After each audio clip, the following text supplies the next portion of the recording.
Hey everyone, welcome to Nerd Out with Hoagie. Today I thought I'd do a quick overview of one of my carnivorous plants, Drosophyllum. I don't even want to pronounce the species epithet, but Drosophyllum. It's a relatively rare carnivorous plant. It doesn't grow like the majority of carnivores. Most of them, like this Helianthera, you'll see they grow with fairly wet media, damp soil. The Drosophyllum is a little more complicated. It prefers to actually needs to be in a less damp, less wet soil, at least part of its life. There's some really good videos of this about this species online, so feel free to take a Google and learn more about the plant. This is my plant. I grew it from seed, I don't know, six-ish years ago. It's in my basement underneath LED lights, and it is grown in 100% washed play sand. So I buy this stuff by the bag. I think they're 40-pound bags. I get it at my local Home Depot or Lowe's big box store.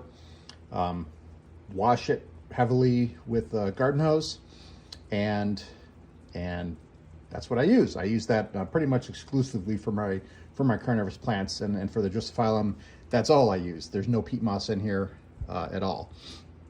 You may notice there's a little Tillandsia off to the side. That's just for fun. I just kind of laid him there, and it rooted, and it's actually flowered and split. But anyways, back to the Drosophyllum. So I grow this in a basement. I'm based out of the St. Louis, Missouri area, underneath artificial grow lights, LED lights. Day length, I keep pretty consistent throughout the year since most of my plants are tropical, so it's generally in that 12 to 14 hour day length. Temperature right now in January of 2025, soil temperature is a balmy 65 degrees. Gets a little bit warmer in the summer, obviously, probably closer to 70, but fairly cool. You notice there's 3 growing points.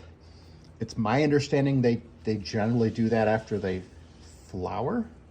However, this has never flowered. This plant's never flowered.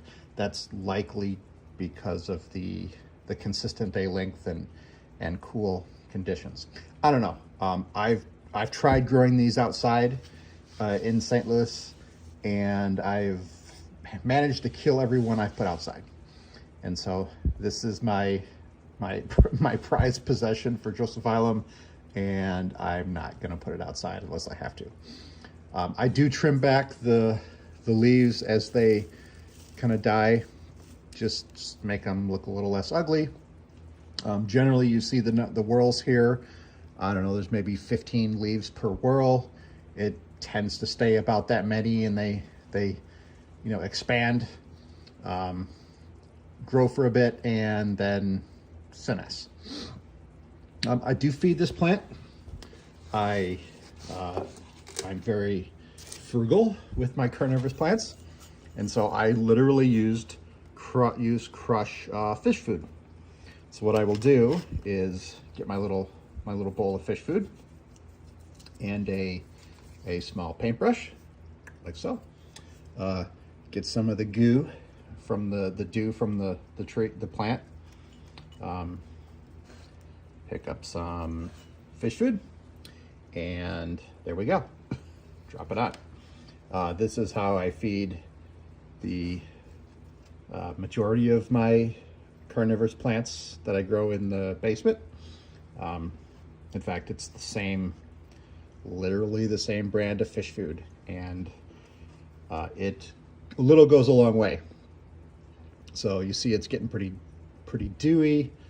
I just kind of wipe the fish food on there. After a couple days, it just kind of disappears, and the plant responds pretty readily with new growth. So this plant seems to be a relatively heavy feeder. when I did try growing the species outside during our summers, it attracted a lot of small gnats and other flying insects, and they would kind of cover the leaf, like things like fungus gnat-sized, fruit gnat-sized insects. And so yeah, it's relatively easy to grow once established. I water this pot, I don't know, what is it, a 12-inch pot probably. I water this pot of sand maybe once a month. I just pour some of my a half gallon of reverse osmosis water in. It fills up the saucer down below, and I walk away. Again, pretty low maintenance besides the feeding. A little bit challenging to get seed of this plant. It's rather hard to grow, and so seed is available. I think most of the time I buy my seed on Amazon or one of the reputable carnivorous plant online sources, and the seed's expensive relatively. It's like 50 cents to $1 US per seed. So at some point I will get some more seed and try propagating more. I have a pretty fun way to propagate these. I don't bother with the dual potting or anything like that. It's literally, I sow the seed in one in this special material, and I drop that into a pot of sand, and I water it, and I walk away.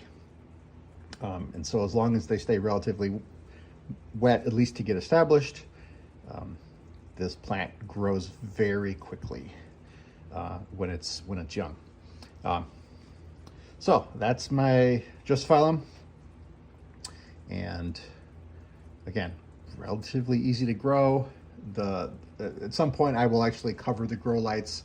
I right now I think I have it under a 90 watt or 100 watt LED grow light at probably 18-20 inches above the plant.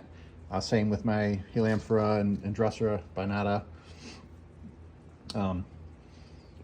So I guess welcome to the channel, and if you're interested in carnivorous plants, please subscribe. I also encourage you to subscribe to the St. Louis Carnivorous Plant Society, our group page, as well as there's other international carnivorous plant societies and other entities that have YouTube pages. And so appreciate you watching, and have a good day.